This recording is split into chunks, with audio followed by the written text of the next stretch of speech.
Hello प्यारे बच्चों, IMA के डिजिटल प्लेटफॉर्म पे आप सभी का स्वागत एवं अभिनंदन है। मैं उम्मीद करता हूं बच्चों आपकी बोर्ड एग्जाम की तैयारियां जबरदस्त तरीके से चल रही होगी। इन्हीं तैयारियों को और बेहतर बनाने के लिए आईएमए के द्वारा 12th क्लास के विद्यार्थियों के लिए एक स्पेशल सीरीज चलाई गई है, जिसमें आईएमए की अनुभवी फैकल्टी टीम के द्वारा हर सब्जेक्ट के टॉपिक्स के जो इंपॉर्टेंट पार्ट्स हैं वो आपको के साथ डिस्कस किए जाएंगे और उन टॉपिक से रिलेटेड जो भी इंपॉर्टेंट क्वेश्चन है वो आपको बताए जाएंगे, जिनकी आने की संभावना बोर्ड एग्जाम में रहती है। ठीक है, इसी सीरीज में मैं डॉक्टर दिनेश कुमार गुप्ता आपके साथ बायोलॉजी का एक महत्वपूर्ण चैप्टर डिस्कस करने वाला हूं और वो चैप्टर है जेनेटिक्स, आनुवांशिकता एवं वंशागति के सिद्धांत। ठीक है बेटा, इस चैप्टर के अंदर सबसे पहले अपन इंपॉर्टेंट टॉपिक्स को कवर करेंगे जहां जहां से बोर्ड एग्जाम में क्वेश्चन बन सकते हैं। उसके बाद अपन उन क्वेश्चन के बारे में बात करेंगे जो प्रीवियस ईयर्स के अंदर, पिछले वर्षों में बोर्ड एग्जाम के अंदर पूछे गए हैं। ठीक है, तो वो सारी चीजें अपन डिस्कस करने वाले हैं इस लेक्चर के अंदर। चलिए तो स्टार्ट करते हैं आज अपना लेक्चर, आनुवंशिकता एवं वंशागति के सिद्धांत।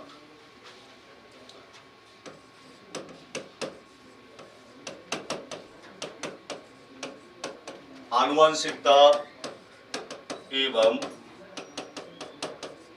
वंशागति के सिद्धांत। चलिए बेटे, सबसे पहले इसमें हम बात करेंगे आनुवंशिकता के बारे में। आनुवंशिकता क्या होती है? जेनेटिक्स। तो देखिए बेटा, आनुवंशिकता जीव विज्ञान की वो शाखा है जिसमें हम वंशागति और विभिन्नताओं का अध्ययन करते हैं। दो चीजों का अध्ययन आनुवंशिकता में किया जाता है, एक है वंशागति और दूसरी है विभिन्नताएं। अब वंशागति क्या होती है और विभिन्नताएं क्या होती है? वंशागति का मीनिंग है माता पिता से संततियों में लक्षणों के स्थानांतरण की प्रक्रिया, या एक पीढ़ी से अगली पीढ़ी में लक्षणों के स्थानांतरण की प्रक्रिया, ये कहलाती है वंशागति। ठीक है बेटा, और विभिन्नताएं क्या होती है? विभिन्नताएं वह कोटि है जिसके द्वारा संततियां लक्षणों में अपने पैतृकों से भिन्न होती है। आप जानते हैं कि इस दुनिया में कोई भी दो व्यक्ति बिल्कुल समान नहीं है, केवल आदर्श जुड़वा बच्चों को छोड़ करके बाकी सभी सदस्य आपस में लक्षणों में एक दूसरे से भिन्न होते हैं। तो ये जो असमानताएं होती है अलग अलग सदस्यों के बीच में, इन्हीं असमानताओं को कहा जाता है विभिन्नताएं। तो इस आनुवंशिकता के अंदर हम इसी बात पर डिस्कशन करते हैं कि किस तरह से लक्षण माता पिता से संततियों में वंशागत होते हैं और क्यों सदस्य लक्षणों में आपस में एक दूसरे से भिन्न होते हैं। ठीक है, इन्हीं सब चीजों का अध्ययन क्या है बेटा? आनुवंशिकता है। चलिए अब सबसे पहले अपन वंशागति की बात करते हैं कि लक्षण किस तरह से माता पिता से संततियों में स्थानांतरित होते हैं। तो देखिए बेटा, वंशागति की जो सबसे छोटी इकाई होती है वो होती है जीन, जो गुणसूत्रों पर एक विशिष्ट लोकस पर स्थित होती है, एक विशिष्ट स्थान पर पाई जाती है। इस जीन को ही वंशागति का भौतिक आधार कहा जाता है। हमारे शरीर में हर लक्षण का निर्धारण जीन के द्वारा किया जाता है और इन जीन के माध्यम से ही लक्षण माता पिता से संततियों में वंशागत किए जाते हैं। ठीक है, अब ये जीन कहाँ स्थित होती है बेटा? ये गुणसूत्रों पर पाई जाती है, एक विशिष्ट लोकस पर। मतलब इन जीन का वाहक कौन होते हैं? गुणसूत्र होते हैं। गुणसूत्रों के माध्यम से ये जीन किस में आती है? संततियों में आती है और उन संततियों के अंदर विशिष्ट लक्षणों का निर्धारण करती है। ठीक है बेटा, अच्छा, ये तो एक सामान्य परिभाषा हुई जीन की कि वंशागति की सबसे छोटी आधारभूत इकाई क्या कहलाती है? जीन कहलाती है। और इन्हीं जीन के माध्यम से लक्षण माता पिता से संततियों में वंशागत होते हैं। ठीक है, अब अपन बात करते हैं कि रासायनिक दृष्टि से जीन है क्या। तो जीन की रासायनिक प्रकृति अपन देखते हैं तो जीन डीएनए के वो खंड हैं जो किसी भी आरएनए या प्रोटीन को कोड करते हैं। क्या है बेटा? जीन डीएनए के वे खंड हैं जो किसी भी आरएनए या प्रोटीन को कोड करते हैं, उन्हें हम क्या कहते हैं? जीन कहते हैं। ठीक, आप जानते हैं कि मनुष्य की कोशिकाओं का जो डीएनए होता है, ये डीएनए लगभग 2.2 मीटर लंबा होता है और ये 2.2 मीटर लंबा डीएनए हमारे 23 जोड़ी गुणसूत्रों के अंदर वितरित रहता है। और इस डीएनए के अंदर कुछ भाग ऐसे हैं, कुछ खंड ऐसे हैं जो आरएनए या प्रोटीन को कोड करते हैं। ये मान लीजिए हमारा डीएनए है और इस डीएनए के अंदर कुछ भाग ऐसे होते हैं जो किसी आरएनए को या प्रोटीन को कोड करते हैं। ये मान लीजिए डीएनए के वो भाग हैं जो किसी भी आरएनए को या प्रोटीन को कोड करते हैं। तो इन भागों को हम क्या कहेंगे बेटा? जीन कहेंगे। तो जीन क्या है? डीएनए के वे खंड हैं जो किसी आरएनए या प्रोटीन को कोड करते हैं। ठीक है, यहां पर अपन देखें, ये जो डीएनए है ये किसी आरएनए या प्रोटीन को कोड नहीं करता है, तो इस डीएनए को हम जीन नहीं कहेंगे। मतलब हम यहां पर कह सकते हैं कि सभी जीन डीएनए है, लेकिन सभी डीएनए खंड जीन नहीं है। केवल वही डीएनए खंड जीन कहलाते हैं जो किसी आरएनए या प्रोटीन को कोड करते हैं। क्लियर है बेटा? तो माता पिता से संततियों में लक्षणों का जो स्थानांतरण होता है वो किसके द्वारा होता है? जीन के द्वारा होता है। ये चीज आपको समझ में आ गई होगी। बिल्कुल। चलिए अब अपन बात करते हैं कि जो विभिन्नताएं आती है सदस्यों के अंदर वो किस कारण से आती है। तो देखिए बेटा, जीवों में विभिन्नताओं के दो स्रोत माने गए हैं। विभिन्नताओं के दो स्रोत माने गए हैं, जिसमें पहला स्रोत माना गया है जीन विनिमय, जिसको अपन बोलते हैं क्रॉसिंग ओवर, और दूसरा सोर्स माना गया है उत्परिवर्तन, जिसको बोलते हैं म्यूटेशन। ठीक है, चलिए, जितने भी लैंगिक जनन करने वाले जीव हैं उन सभी के अंदर अर्धसूत्री विभाजन होता है, और अर्धसूत्री विभाजन के दौरान जीन विनिमय होता है। ये सारी बात आप सभी जानते हैं, 11th क्लास में अपन पढ़ चुके हैं। ठीक है, और इस जीन विनिमय के कारण ही नए नए जीन कॉम्बिनेशन बनते हैं, जीन के नए नए संयोजन बनते हैं, और इन्हीं नए नए संयोजनों की वजह से संततियों में क्या आती है? विभिन्नताएं आती है। ठीक है, तो लैंगिक जनन के दौरान जो क्रॉसिंग ओवर होता है, जो जीन विनिमय होता है, उसके कारण जो विभिन्नताएं संततियों में आती है, उन विभिन्नताओं को हम बोलते हैं सतत विभिन्नताएं। वो विभिन्नताएं क्या कहलाती है बेटा? सतत विभिन्नताएं कहलाती है। और दूसरी जो विभिन्नताएं आती है वो आती है उत्परिवर्तन के कारण। उत्परिवर्तन क्या है? किसी जीव की जीनी संरचना में अकस्मात होने वाला परिवर्तन, वो कहलाता है उत्परिवर्तन। मैंने आपको बताया था कि हर लक्षण का निर्धारण कौन करती है बेटा? जीन करती है। अगर इस जीन के अंदर किसी भी तरह का परिवर्तन हो जाता है तो उससे संबंधित लक्षणों के अंदर भी क्या हो जाएगा? परिवर्तन हो जाएगा। तो इस उत्परिवर्तन के कारण भी जीवों में विभिन्नताएं आती है। उन विभिन्नताओं को हम बोलते हैं असतत विभिन्नताएं। तो यहां ये चीज क्लियर है कि जो विभिन्नताएं हैं वो दो तरह की हो सकती है। एक होती है सतत विभिन्नताएं और एक होती है असतत विभिन्नताएं। सतत विभिन्नताएं लैंगिक जनन करने वाले जीवों में क्रॉसिंग ओवर या जीन विनिमय के कारण उत्पन्न होती है, और असतत विभिन्नताएं उत्परिवर्तन के कारण उत्पन्न होती है। ठीक है, ये दोनों जीवों के अंदर विभिन्नताओं के स्रोत माने गए हैं। इन्हीं के कारण जीवों में क्या आती है? विभिन्नताएं आती है। क्लियर है बेटा? तो ये अपने बात की वंशागति और विभिन्नताओं की, किस तरह से लक्षण माता पिता से संततियों में जाते हैं और क्यों संततियां आपस में एक दूसरे से भिन्न होती है या अलग अलग सदस्यों के अंदर असमानताएं होती है। ठीक है बेटा, चलिए अब अपन यहां पर कुछ डेफिनेशंस डिस्कस करेंगे जो बोर्ड पॉइंट ऑफ व्यू से इंपॉर्टेंट है, बोर्ड में आपसे पूछी जा सकती है। डेफिनेशन जब आप लिखेंगे तो जो वर्ड्स हैं, जो एग्जैक्ट वर्ड्स हैं, जो टेक्निकल वर्ड्स हैं, वो उस डेफिनेशन में होने चाहिए। ठीक है, क्योंकि डेफिनेशन बिल्कुल डेफिनेट होती है बेटा, उसमें जो चीजें होनी चाहिए वो आनी चाहिए डेफिनेशन के अंदर, तभी अपन पूरे में से पूरे मार्क्स ले सकते हैं। तो कौन कौन सी वो इंपॉर्टेंट डेफिनेशंस है वो अपन डिस्कस करने जा रहे हैं। तो देखिए, सबसे पहले अपन बात करेंगे युग्म विकल्पी, जिसको इंग्लिश में हम बोलते हैं एलिल या एलिलोमॉर्फ। मैंने आपको बताया था कि हमारे शरीर में हर लक्षण का निर्धारण कौन करती है बेटा?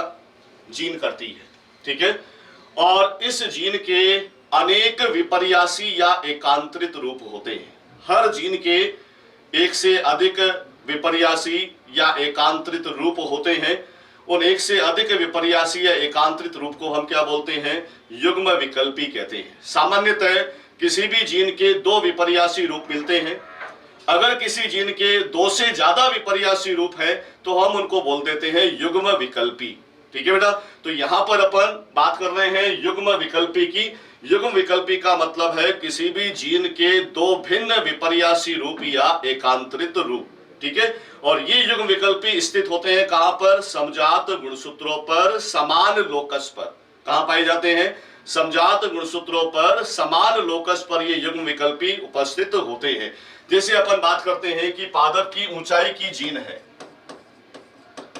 पादप की ऊंचाई की जो जीन होती है, इस जीन के दो भिन्न विपर्यासी रूप होते हैं, जिसमें एक रूप होता है लंबा और दूसरा रूप होता है बौना। ठीक है बेटा, तो इन दो भिन्न विपर्यासी रूपों को हम क्या कहेंगे? एलिल कहेंगे। और इन एलिल को हम कुछ संकेतों के द्वारा दर्शाते हैं। इन संकेतों का प्रयोग सबसे पहले मॉर्गन वैज्ञानिक ने किया था। उन्होंने प्रभावी एलिल को दर्शाने के लिए कैपिटल लेटर का उपयोग किया और अप्रभावी एलिल को दर्शाने के लिए स्मॉल लेटर का उपयोग किया। तो पादप की ऊंचाई की जीन के दो एलिल हैं, लंबा और बौना। लंबे को हम दर्शाएंगे कैपिटल टी से, कैपिटल लेटर से, और बौने को हम दर्शाएंगे स्मॉल टी से। ठीक है बेटा, तो ये एलिल होते हैं। तो एलिल की परिभाषा बिल्कुल क्लियर है। क्या लिखेंगे एलिल की परिभाषा में? किसी भी जीन के दो भिन्न विपर्यासी या एकांतरित रूप जो समजात गुणसूत्रों पर समान लोकस पर स्थित होते हैं, उन्हें युग्म विकल्पी या एलिल कहा जाता है। ठीक है बेटा, चलिए जी, तो ये पहली डेफिनेशन अपनी हो गई एलिल या युग्म विकल्पी की। चलिए अगली डेफिनेशन पे अपन आते हैं। अगली डेफिनेशन में अपन बात करेंगे समयुग्मजी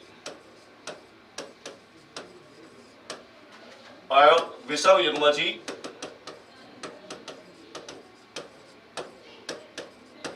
समयुग्मजी एवं विषमयुग्मजी क्या होते हैं? तो देखिए, मैंने बताया कि किसी भी जीन के दो भिन्न विपर्यासी रूप होते हैं जिन्हें हम एलिल कहते हैं, और किसी भी द्विगुणित सदस्य में ये एलिल हमेशा जोड़े में पाए जाते हैं। ये चीज आप ध्यान रखेंगे। अगर सदस्य द्विगुणित है तो उसमें एलिल हमेशा जोड़े में होगा, और जोड़े का एक एलिल एक पैतृक से और दूसरा एलिल दूसरे पैतृक से आएगा। जैसे मैं बात करूं कि कोई भी पादप है, वो लंबा है, पादप लंबा है, तो इसके अंदर जो एलिल होंगी वो या तो कैपिटल टी होंगी, या इसके अंदर कैपिटल टी स्मॉल टी एलिल होंगी। ठीक है, मतलब एलिल हमेशा किस में रहेगी? जोड़े में रहेगी। अगर सदस्य द्विगुणित है तो उसमें एलिल हमेशा जोड़े में रहती है। ठीक है, एलिल सिंगल केवल युग्मकों में रह सकती है। अगर युग्मक है तो उसमें एलिल क्या होगी? सिंगल होगी, कैपिटल टी हो सकती है या स्मॉल टी हो सकती है। तो एलिल हमेशा जोड़े में पाई जाती है। अगर किसी सदस्य में जोड़े की दोनों एलिल समान होती है, जैसे किसी सदस्य में दोनों एलिल क्या है? कैपिटल टी है, या दोनों एलिल स्मॉल टी है, तो ऐसे सदस्यों को हम क्या बोलेंगे बेटा? समयुग्मजी सदस्य कहेंगे। अगर किसी सदस्य में जोड़े की दोनों एलिल समान है तो ऐसे सदस्य क्या कहलाएंगे? समयुग्मजी कहलाएंगे। और समयुग्मजी सदस्य किसी भी लक्षण के लिए हमेशा शुद्ध होते हैं। ये चीज आपको ध्यान रखनी है। जो भी समयुग्मजी होंगे वो किसी भी लक्षण के लिए हमेशा क्या होंगे बेटा? शुद्ध होंगे। इसीलिए कैपिटल टी को हम क्या लिखते हैं बेटा? शुद्ध लंबा। और स्मॉल टी को हम लिखते हैं शुद्ध बौना। ठीक है, बौने में शुद्ध लिखने की आवश्यकता नहीं है, क्योंकि बौनापन हमेशा समयुग्मजी अवस्था में ही आएगा। कभी भी विषमयुग्मजी अवस्था में बौनापन नहीं आता है। तो इसीलिए स्मॉल टी को अपन क्या लिखते हैं? बौना। और कैपिटल टी क्या है? शुद्ध लंबा। तो जिस सदस्य में जोड़े के दोनों एलिल समान होते हैं उन्हें हम बोलते हैं समयुग्मजी। ठीक है बेटा, चलिए विषमयुग्मजी क्या होता है? अगर किसी सदस्य में जोड़े की दोनों एलिल असमान होती है, जैसे कोई भी पादप है उसमें कैपिटल टी स्मॉल टी है, जोड़े की दोनों एलिल क्या है बेटा? अलग अलग है, तो ऐसे सदस्यों को हम क्या बोलेंगे? विषम युग्मजी कहेंगे। और विषम युग्मजी सदस्य किसी भी लक्षण के लिए हमेशा अशुद्ध होते हैं। मतलब कैपिटल टी स्मॉल टी को हम क्या लिखेंगे, अशुद्ध लंबा लिखेंगे। बात समझ में आ गई बेटा। समयुग्मजी और विषम युग्मजी शब्द क्लियर है। अगर किसी सदस्य में जोड़े की दोनों एलिल समान होती है तो वे सदस्य क्या कहलाते हैं, समयुग्मजी कहलाते हैं, जो किसी लक्षण के लिए हमेशा शुद्ध होते हैं। और अगर किसी सदस्य में जोड़े की दोनों एलिल असमान होती है तो वे सदस्य विषम युग्मजी कहलाते हैं। और ये सदस्य किसी भी लक्षण के लिए क्या होते हैं, अशुद्ध होते हैं। ठीक है बेटा। चलिए जी, अब यहां पर देखिए एक चीज और आती है, शुद्ध वंश क्रम। शुद्ध वंश क्रम, प्योर ब्रीडिंग लाइंस, ये क्या होते हैं? तो देखिए बेटा, शुद्ध वंश क्रम ऐसे पादपों को कहा जाता है या ऐसे जीवों को कहा जाता है जो कई पीढ़ियों तक लगातार स्वपरागण के द्वारा निर्मित किए गए हैं। ऐसे पादप या जीव जो लगातार कई पीढ़ियों तक स्वपरागण के द्वारा या अंतर प्रजनन के द्वारा निर्मित किए गए हैं, ऐसे जीवों को हम क्या बोलते हैं, शुद्ध वंश क्रम कहते हैं। और ये सदस्य हमेशा समयुग्मजी होते हैं। मतलब जो सदस्य किसी लक्षण के लिए शुद्ध है, समयुग्मजी है, उन्हीं हमें क्या कहते हैं, शुद्ध वंश क्रम कहते हैं। और ये शुद्ध वंश क्रम कई पीढ़ियों तक लगातार स्थायी लक्षण, वंशागति और अभिव्यक्ति दर्शाते हैं।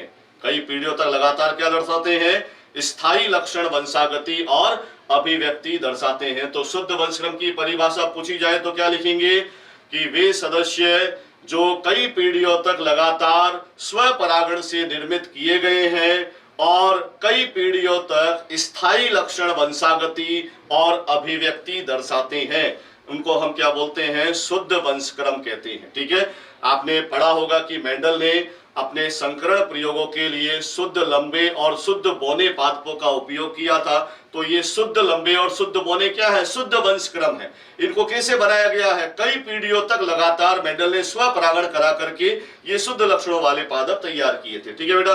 तो ये शुद्ध वंशक्रम होता है। तो क्लियर है ये भी। चलिए जी, अगले वर्ण अपन लेते हैं जीनोटाइप और फिनोटाइप। लक्षण प्ररूप, जिसको हम बोलते हैं फिनोटाइप, और जीन प्ररूप, जिसको हम बोलते हैं जीनोटाइप।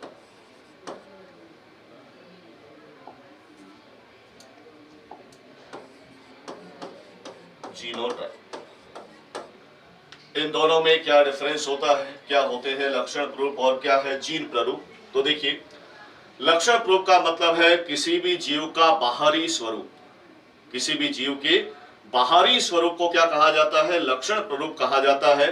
जैसे उद्यान मटर के दो पौधे हैं, एक आपको लंबा दिख रहा है और एक आपको बोना दिख रहा है। तो ये जो बाहरी स्वरूप है उनका, एक लंबा है एक बोना है, यही क्या है, उनका लक्षण प्ररूप होता है। और ये जो लक्षण प्ररूप है ये बाहरी वातावरणीय कारकों से परिवर्तित हो सकता है। किसी भी जीव का लक्षण प्ररूप बाहरी वातावरणीय कारकों से परिवर्तित हो सकता है। जैसे कोई भी बोना पादप है, उस बोने पादप को अगर हम जिब्बेरेलिन से उपचारित कर देते हैं, जिब्बेरेलिन हार्मोन है और इस हार्मोन का काम क्या होता है, ये पादपों की लंबाई को बढ़ा देता है। तो अगर किसी बोने पादप को हम जिब्बेरेलिन से उपचारित कर देते हैं, बोना पादप है, जीनोटाइप क्या होगा बेटा इसका, स्मॉल टी स्मॉल टी। इस बोने पादप को आपने किससे उपचारित कर दिया, जिब्बेरेलिन से उपचारित कर दिया। उपचारित करने पर इसकी हाइट बढ़ जाएगी, ये कैसा हो जाएगा, लंबा हो जाएगा। मतलब इसका बाहरी स्वरूप क्या हो गया, परिवर्तित हो गया। पहले ये बोना था, अब कैसा दिख रहा है, लंबा दिख रहा है। तो कहने का मतलब जो बाहरी कारक होते हैं वो फिनोटाइप को परिवर्तित कर सकते हैं। ठीक है। लेकिन अगर अपन बात करें जीनोटाइप की, जीनोटाइप क्या होता है, किसी भी जीव का जीनी संगठन। जैसे कोई भी पादप लंबा है या बोना है तो उसका जो जीन प्रारूप है, कौन कौन सी जीन या कौन कौन सी एलिल उसमें मौजूद है, वो उसका जीनी संगठन कहलाता है। तो किसी भी जीव का जीनी संगठन क्या कहलाता है, जीनोटाइप कहलाता है। और ये जीनोटाइप कभी भी वातावरणीय कारकों से परिवर्तित नहीं होता है। अगर आप किसी पादप को जिब्बेरेलिन से उपचारित करते हैं, बोना पादप है, जिब्बेरेलिन से उपचारित कर दिया, ये लंबा हो गया, मतलब फिनोटाइप तो इसका परिवर्तित हो गया, लेकिन जीनोटाइप अभी भी इसका क्या रहेगा, स्मॉल टी ही रहेगा। चाहे पादप लंबा हो गया तो भी जीनोटाइप क्या रहेगा, स्मॉल टी ही रहेगा। कहने का मतलब ये है कि जीनोटाइप वातावरणीय कारकों से परिवर्तित नहीं होता है, लेकिन फिनोटाइप वातावरणीय कारकों से परिवर्तित हो सकता है। ठीक है बेटा, तो ये दो शब्द हैं, फिनोटाइप और जीनोटाइप। तो इसमें डिफरेंस आपको समझ में आ गया होगा। कोई भी पादप बाहरी से कैसा दिख रहा है, उसका बाहरी स्वरूप क्या है, वो उसका फिनोटाइप है, और उसका जीनी संगठन क्या है, कौन सी एलिल्स उसमें मौजूद है, वो उसका क्या है, जीनोटाइप है। ठीक है, फिनोटाइप बाहरी वातावरण से परिवर्तित हो सकता है, जीनोटाइप बाहरी वातावरणीय कारकों से परिवर्तित नहीं होता है। ठीक है बेटा, तो ये कुछ इंपॉर्टेंट डेफिनेशंस है जो जेनेटिक्स में आपसे पूछी जा सकती है। क्लियर है बेटा? तो बोर्ड एग्जाम में कोई भी डेफिनेशन अगर आती है तो बिल्कुल एग्जैक्ट जो वर्ड्स उसमें आने चाहिए वो वर्ड्स आपको लिखने हैं, तो आपको पूरे में से पूरे मार्क्स मिलेंगे। चलिए अब अपन बात करते हैं बेटा मेंडल के संकरण प्रयोगों की। मेंडल के संकरण प्रयोगों की। तो आप जानते हैं बेटा ग्रेगर जॉन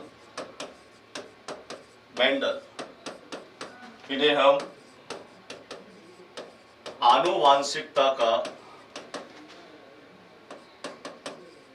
जनक कहते हैं, फादर ऑफ जेनेटिक्स इनको कहा जाता है, क्योंकि इन्होंने ही सबसे पहले आनुवांशिकता पर सबसे ज्यादा अनुसंधान कार्य किया था।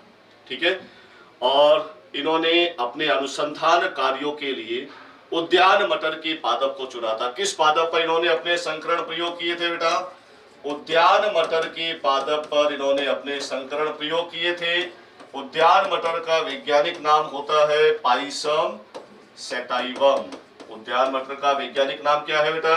पाइसम सेटाइवम है। इस पादप पर उन्होंने अपने ऐतिहासिक संकरण प्रयोग किए थे।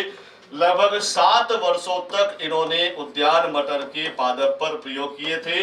1856 से लेकर के 1863 तक इन्होंने उद्यान मटर के पादप पर अपने संकरण प्रयोग किए थे। ठीक है, अब बात आती है कि इन्होंने अपने संकरण प्रयोगों के लिए उद्यान मटर के पादप को ही क्यों चुना। ये बोर्ड में क्वेश्चन पूछा जा सकता है कि मेंडल ने अपने संकरण प्रयोगों के लिए उद्यान मटर के पादप को ही क्यों चुना। तो इसके 4 प्रमुख कारण हैं। पहला कारण है उद्यान मटर का पादप 1 वर्षीय होता है, 3 से 4 महीनों में अपना जीवन चक्र पूरा कर लेता है, जिससे कम समय में ज्यादा से ज्यादा पीढ़ियों का अध्ययन किया जाना संभव था। ठीक।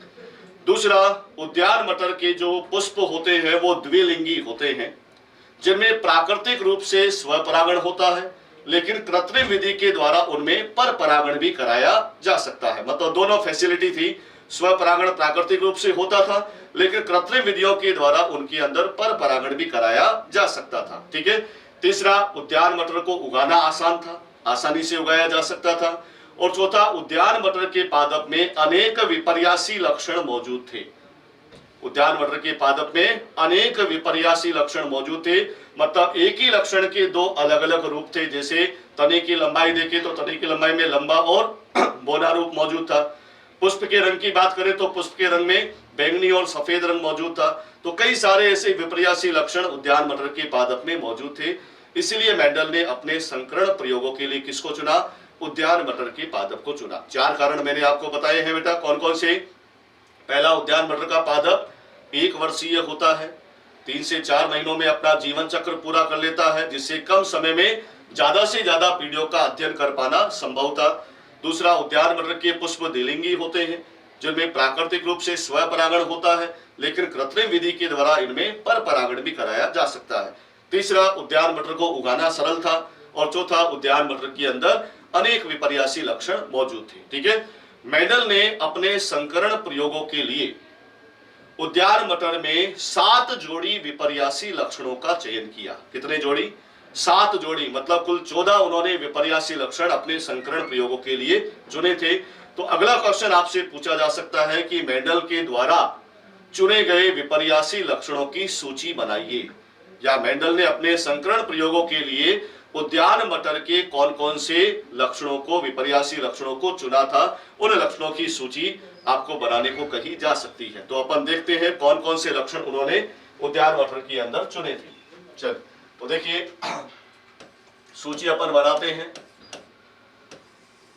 इधर अपन लक्षण ले रहे हैं और इधर लक्षण के विपर्यासी रूप अपन देख रहे हैं। सबसे पहला जो लक्षण है वो है तने की लंबाई। तने की लंबाई में 2 विपर्यासी रूप थे बेटा, एक तो था लंबा और दूसरा था बौना। दूसरा लक्षण पुष्प का रंग। पुष्प के रंग में 2 विपर्यासी रूप थे, बैंगनी और सफेद। तीसरा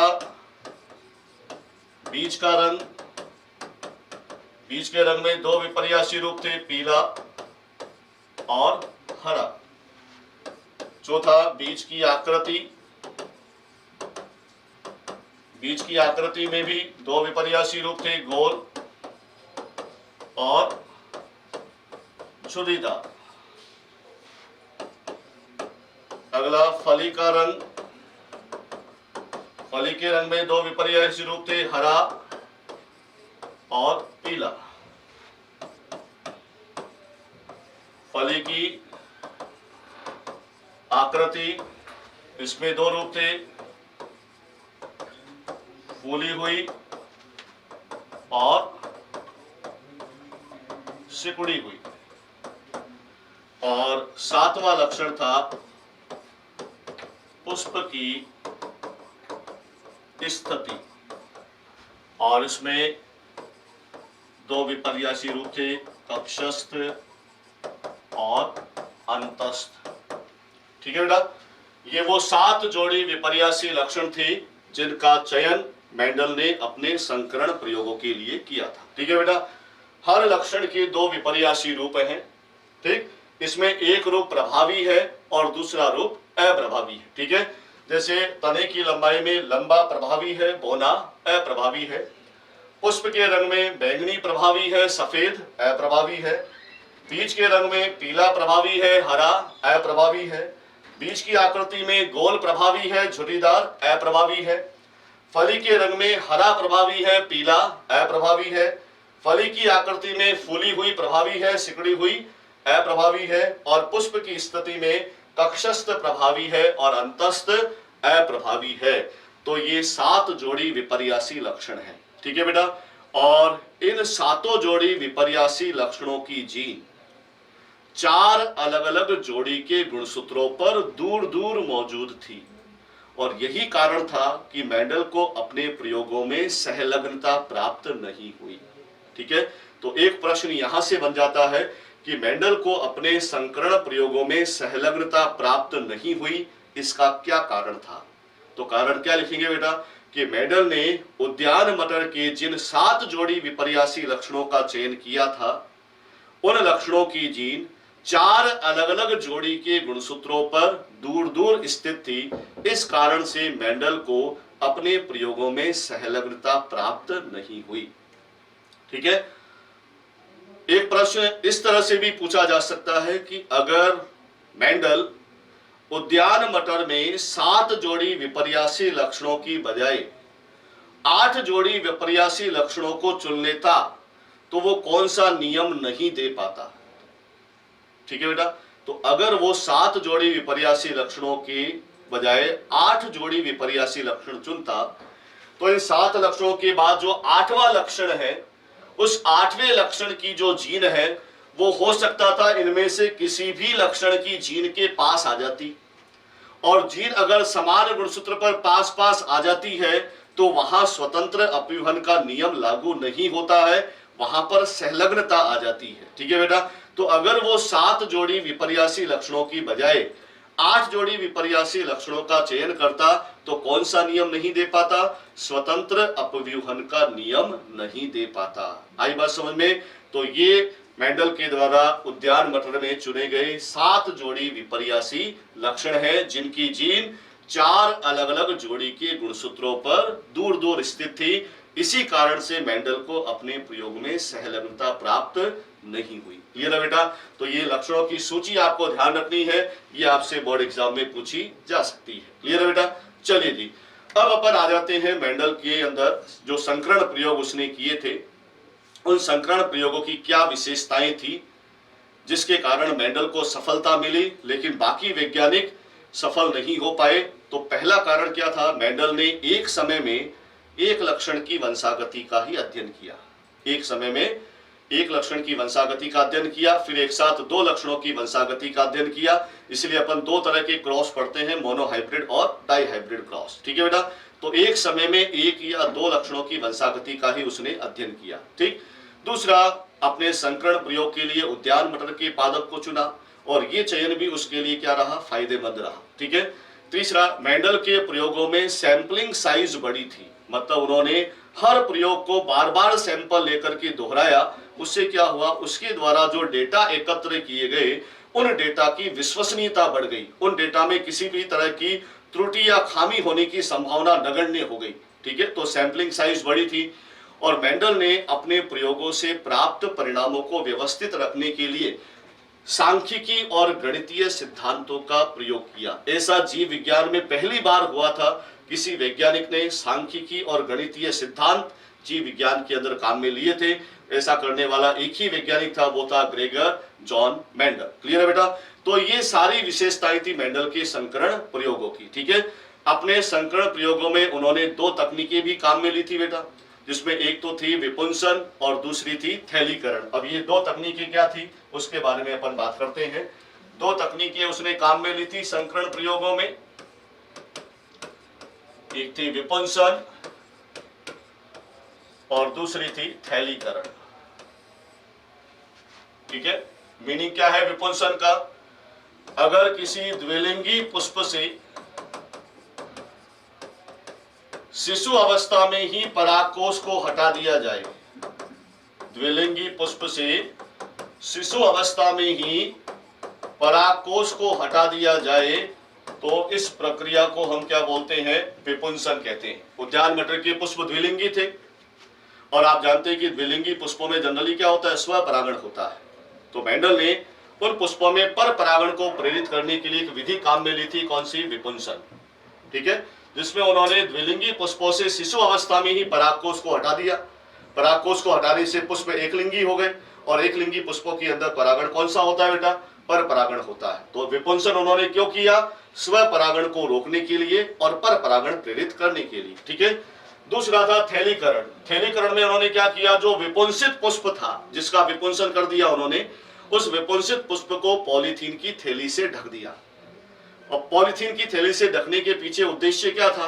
उद्देश्य था अवांछित पर परागण को रोकना, मतलब किसी भी पादप का परागण वर्तिकाग्र पर नहीं आ पाए, इसलिए उन्होंने विपुंसित पुष्प को पॉलीथीन के बैग से कवर कर दिया। इसको अपन बोलते हैं थैलीकरण। ठीक है बेटा? तो ये 2 तकनीकें उन्होंने काम में ली थी, विपुंसन और थैलीकरण। क्लियर है? चलिए अब अपन मेंडल के संकरण प्रयोगों पर आ जाते हैं। संकरण प्रयोगों में 2 तरह के संकरण उन्होंने कराए थे। एक था एक संकर संकरण, जिसको हम बोलते हैं मोनोहाइब्रिड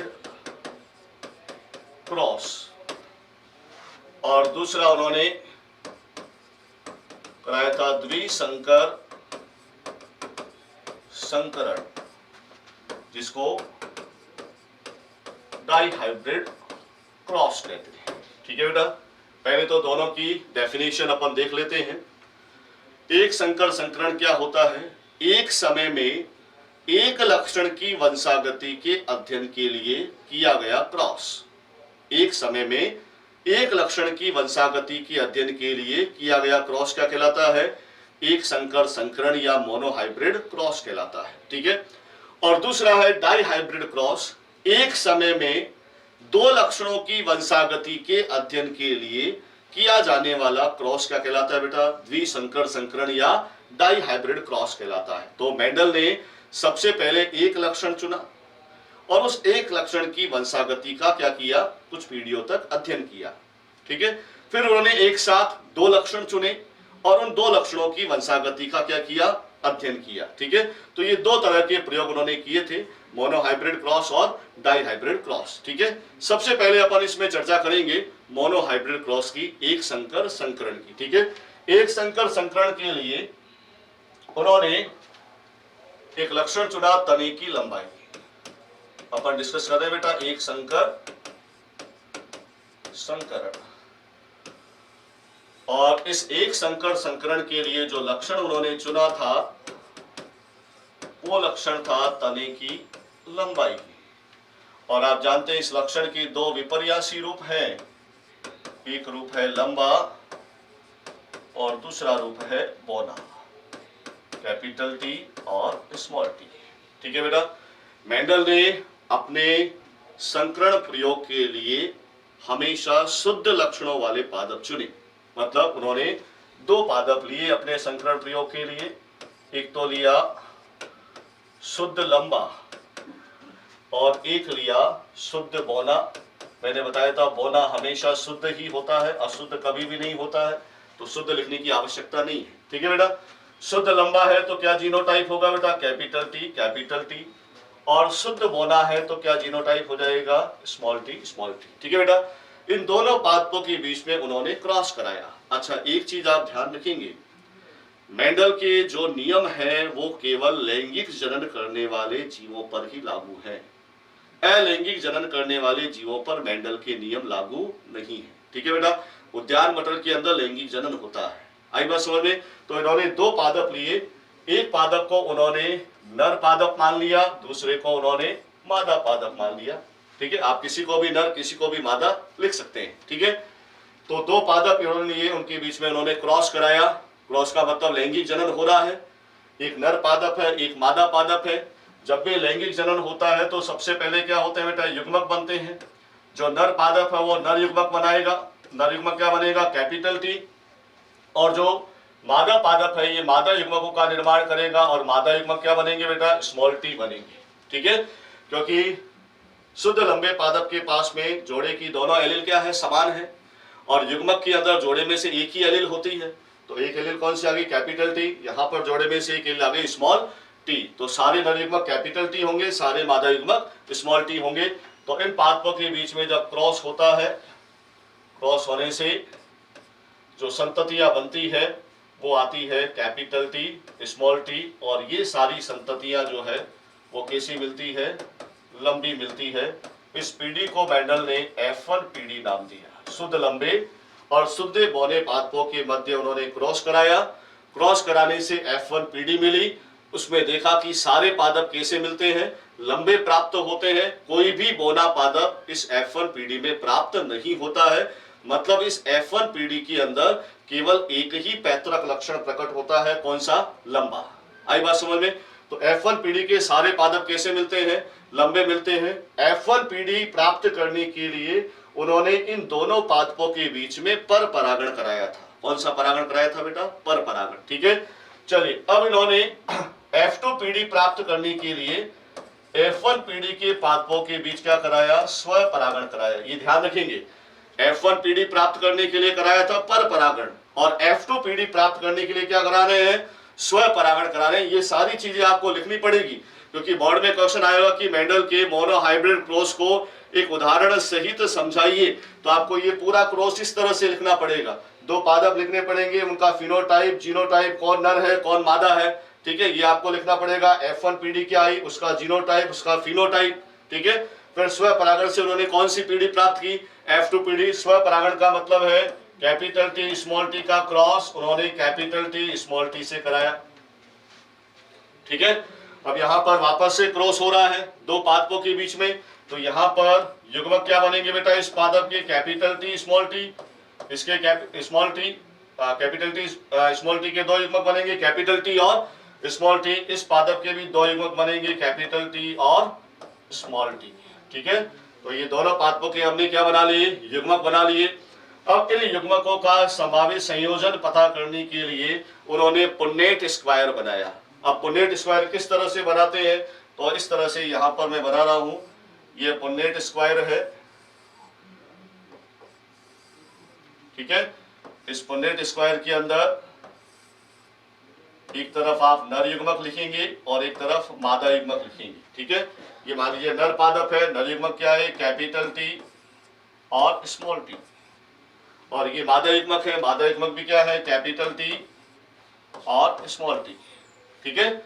अब नर और मादा युग्मकों का संलयन कराएंगे तो संततियां क्या आएंगी, कैपिटल टी, इसका संलयन होगा कैपिटल टी, इसका और इसका होगा तो कैपिटल टी स्मॉल टी, इसका होगा कैपिटल टी स्मॉल टी, और इसका होगा तो स्मॉल टी, ठीक है बेटा।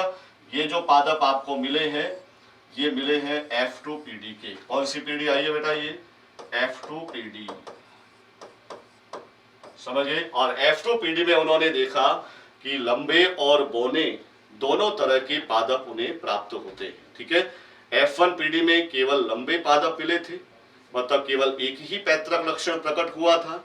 F2PD में लंबे और बौने दोनों तरह के पादप प्राप्त होते हैं, मतलब दोनों पैतृक लक्षण F2PD में प्रकट होते हैं, ठीक है। और ये जो लंबे और बौने पादप हैं, ये बिल्कुल लक्षण रूप में कैसे हैं, अपने पैतृकों जैसे हैं, मतलब इनकी लंबाइयों में कोई अंतर नहीं है। पैतृक लंबा है, इतनी जितनी लंबाई संततियों की भी है, जो बौना है उतनी जितनी लंबाई बौने पादपों की है, मतलब लक्षण रूप में जो संततियां मिली है वो बिल्कुल अपने पैतृकों की जैसी है। कहने का मतलब ये है कि जो लंबे और बौनेपन के जो लक्षण हैं उनकी आपस में ब्लेंडिंग नहीं होती है, वो आपस में सम्मिश्रण नहीं दर्शाते हैं। यही कारण है कि संततियों में लंबे और बौने दोनों तरह के पादप प्राप्त हो जाते हैं, ठीक है। अगर लंबा और बौना आपस में सम्मिश्रण दर्शाते तो मध्यवर्ती लंबाई वाले पादप भी आपको मिल जाते, लेकिन मेंडल के प्रयोग में ऐसा नहीं मिला। लंबे और बौने का आपस में सम्मिश्रण नहीं होता है, इसलिए अलग अलग दोनों लक्षण क्या होते हैं, प्रकट होते हैं F2PD के अंदर, ठीक है बेटा। तो ये मेंडल का मोनोहाइब्रिड क्रॉस था, ठीक है। अब इस क्रॉस की जो F2PD है, उस F2PD में 4 तरह पादप इनको मिले। इन पादपों का फिनोटाइप उन्होंने देखा तो इसमें 3 पादप तो लंबे मिले और 1 पादप क्या मिला, बौना मिला, मतलब जो फिनोटाइप रेशियो मिला, फिनोटाइप अनुपात जो मिला उन्हें F2PD का, वो मिला 3:1, मतलब 3 तो मिले लंबे और 1 मिला उनको बौना, ठीक है। और अगर जीनोटाइप रेशियो इसका देखें अपन, तो 3 तरह के जीनोटाइप यहां पर आपको दिख रहे हैं F2PD में। एक तो है कैपिटल टी, एक है कैपिटल टी स्मॉल टी, और एक है स्मॉल टी। एक पादप का जीनोटाइप कैपिटल टी है, 2 पादप कैपिटल टी स्मॉल टी है, और एक पादप स्मॉल टी है, ठीक है बेटा। मतलब F2PD के अंदर जीनोटाइप अनुपात क्या आता है, 1:2:1, और फिनोटाइप अनुपात क्या आता है, 3:1 आता है, ठीक है बेटा। ये फाइनल रिजल्ट मोनोहाइब्रिड क्रॉस का है F2PD का, ठीक है बेटा। तो आपको ये ध्यान रखना है कि जब शुद्ध लंबे और शुद्ध बौने पादपों के मध्य क्रॉस कराया जाता है तो F1PD में सारे पादप लंबे प्राप्त होते हैं। F1PD के पादपों के मध्य स्वपरागण से F2PD प्राप्त की जाती है। उस F2PD के अंदर लंबे और बौने दोनों तरह के पादप प्राप्त होते हैं। उन पादपों का फिनोटाइप अनुपात मिलता है 3:1, मतलब 3 लंबे और 1 बौना मिलता है, और जीनोटाइप अनुपात आता है 1:2:1, ठीक है बेटा। ये मोनोहाइब्रिड क्रॉस है। तो इस तरह से आपको ये पूरा क्रॉस लिखना है, ठीक है। यहाँ पर आपको पुन्नेट स्क्वायर बनाना है नीचे, फिर फिनोटाइप और जीनोटाइप रेशियो आपको लिखने हैं F2PD के, ठीक है बेटा। ये मोनोहाइब्रिड क्रॉस था, और इस मोनोहाइब्रिड क्रॉस के आधार पर मेंडल ने वंशागति के 2 नियम प्रस्तुत किए थे। कितने नियम प्रस्तुत किए थे, 2 नियम दिए थे। कौन कौन से, एक तो था प्रभाविता का नियम और दूसरा था पृथक्करण का नियम, ठीक है बेटा। तो मोनोहाइब्रिड क्रॉस के आधार पर मेंडल ने 2 नियम दिए। कौन कौन से, एक तो दिया प्रभाविता का नियम और दूसरा दिया पृथक्करण का नियम, ठीक है बेटा। ये दोनों नियम कौन से क्रॉस के आधार पे दिए गए हैं? मोनो हाइब्रिड क्रॉस या एक संकरण क्रॉस के आधार पर दिए गए हैं। ठीक है बेटा। तीसरा नियम स्वतंत्र अप्यूहन का नियम था, लेकिन वो नियम डाई हाइब्रिड क्रॉस के आधार पर दिया गया है। ठीक है। मोनो हाइब्रिड क्रॉस से प्राप्त परिणामों के आधार पर वंशागति के दो नियम दिए गए हैं। कौन कौन से? प्रभाविता का नियम और पृथक्करण का नियम। ठीक है बेटा। अब वन बाय वन अपन इन दोनों नियमों को डिस्कस करेंगे, क्योंकि बोर्ड एग्जाम में आपसे पूछा जा सकता है कि मोनो हाइब्रिड क्रॉस के प्राप्त परिणामों के आधार पर मेंडल ने कौन कौन से नियम प्रतिपादित किए, उन नियमों को आप समझाइए। ठीक है बेटा। तो दो नियम उन्होंने दिए थे, एक तो प्रभाविता का नियम और दूसरा पृथक्करण का नियम। ठीक है। अब देखिए, जब भी आप नियम लिखेंगे तो बिल्कुल वही लैंग्वेज होनी चाहिए आंसर के अंदर जो आपकी बुक के अंदर लिखी हुई है। ठीक है। तो आंसर इंप्रेसिव होगा और आपके मार्क्स कटने के चांसेस बहुत कम हो जाएंगे। ठीक है। बोर्ड में ये विशेष रूप से ध्यान रखना होता है कि जो टेक्निकल वर्ड्स हैं वो मिस नहीं होने चाहिए, वो सारे वर्ड्स आने चाहिए, क्योंकि हर क्वेश्चन की एक वर्ड लिमिट होती है, शब्द सीमा होती है। उसी शब्द सीमा में हमें आंसर लिखना होता है और टू द पॉइंट आंसर लिखना होता है। अपन अननेसेसरी कुछ भी अपनी मर्जी से उसमें नहीं लिख सकते हैं। मेंडल ने जो नियम दिए थे वो नियम एग्जैक्ट आपको वैसे ही लिखने हैं जैसे आपकी एनसीईआरटी की बुक के अंदर है। ठीक है बेटा। तो सबसे पहले मैं बता रहा हूं प्रभाविता का नियम। प्रभाविता के नियम के अंदर दो पॉइंट आपको लिखने हैं। पहला नियम है सजीवों में, पहला पॉइंट, सजीवों में प्रत्येक लक्षण का निर्धारण विविक्त इकाइयों के द्वारा किया जाता है जिन्हें कारक कहते हैं। ठीक है। प्रभाविता के नियम का पहला पॉइंट क्या लिखेंगे? सजीवों में प्रत्येक लक्षण का निर्धारण विविक्त इकाइयों के द्वारा किया जाता है जिन्हें कारक कहते हैं और कारक हमेशा जोड़े में पाए जाते हैं। अब एक चीज देखो बेटा, यहाँ पे ये जो कारक शब्द है इसका अर्थ जीन है। क्या है? लेकिन मेंडल ने जीन वर्ड काम में नहीं लिया था। मेंडल ने जीन की जगह कौन सा शब्द काम में लिया था? कारक शब्द काम में लिया था। जीन शब्द दिया था जोहानसन ने। कौन से वैज्ञानिक ने दिया था? जोहानसन वैज्ञानिक ने जीन शब्द दिया था। मेंडल ने जीन शब्द काम में नहीं लिया, जीन के स्थान पर उन्होंने कारक शब्द काम में लिया। तो मेंडल के कहने का मतलब क्या था कि हर लक्षण का निर्धारण कौन करती है? जीन करती है, कारक करते हैं। ठीक है। तो पहला पॉइंट प्रभाविता के नियम का क्या लिखेंगे? सजीवों में प्रत्येक लक्षण का निर्धारण विविक्त इकाइयों के द्वारा किया जाता है जिन्हें कारक कहते हैं और कारक सदैव जोड़े में पाए जाते हैं। ठीक है। दूसरा नियम लिखेंगे असमान कारकों वाले जोड़े में जो कारक अपना प्रभाव प्रकट करता है उसे प्रभावी कारक कहते हैं और जो कारक अपना प्रभाव प्रकट करने में असमर्थ रहता है उसे अप्रभावी कारक कहते हैं। इसका मतलब क्या है?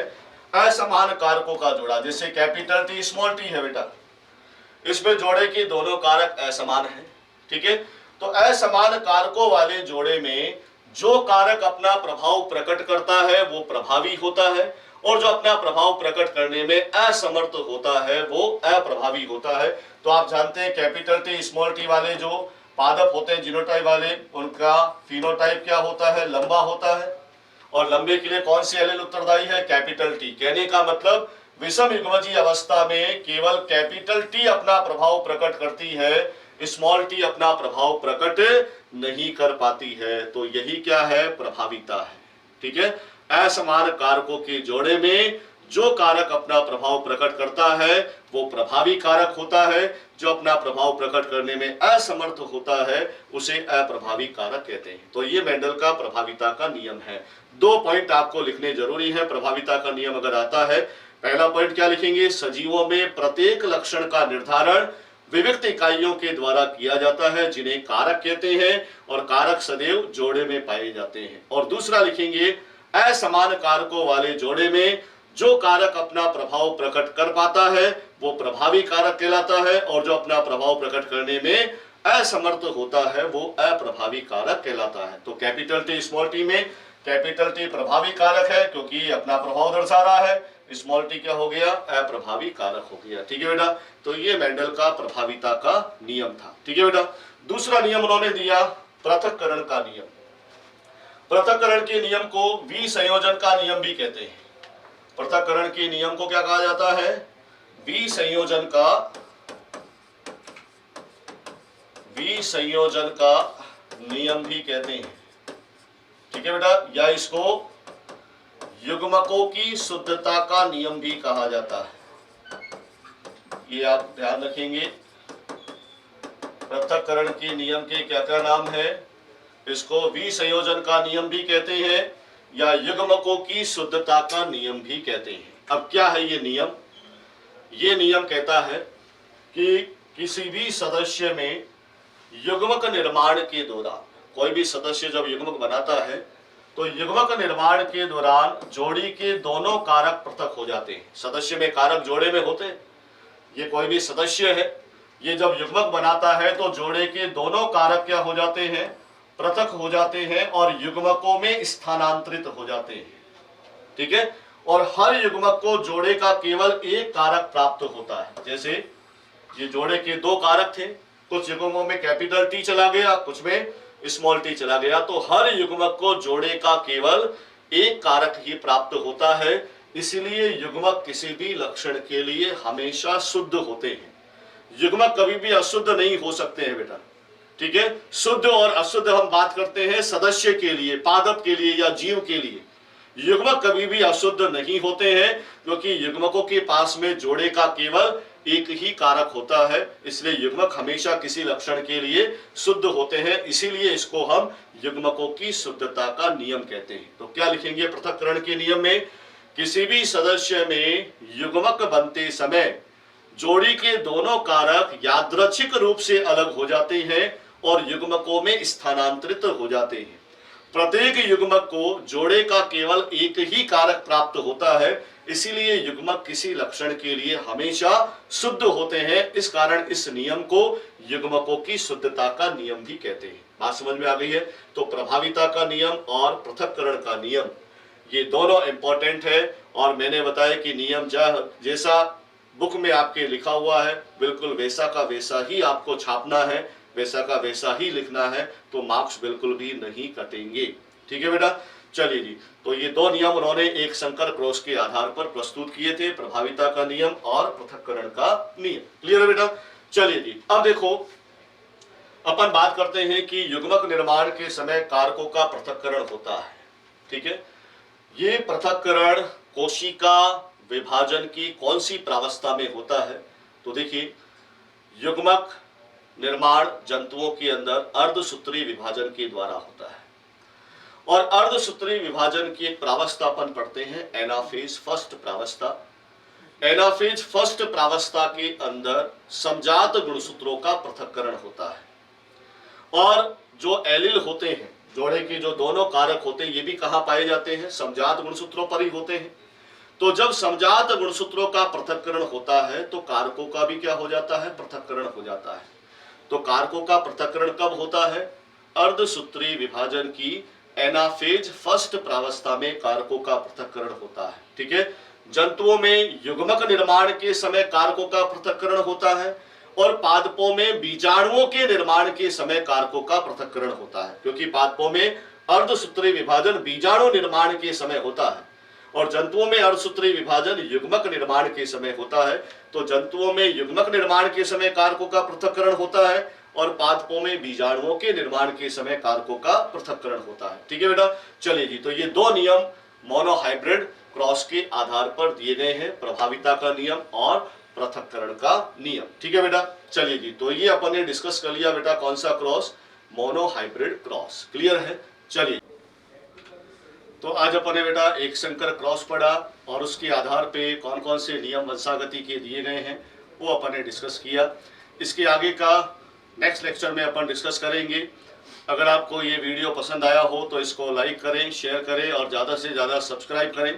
IMA के YouTube चैनल को ज़्यादा से ज़्यादा सब्सक्राइब करें ताकि ज़्यादा से ज़्यादा बच्चों तक ये कंटेंट पहुंच सके और बोर्ड परीक्षा में तैयारी में उनको भी हेल्प मिल सके। Thank you.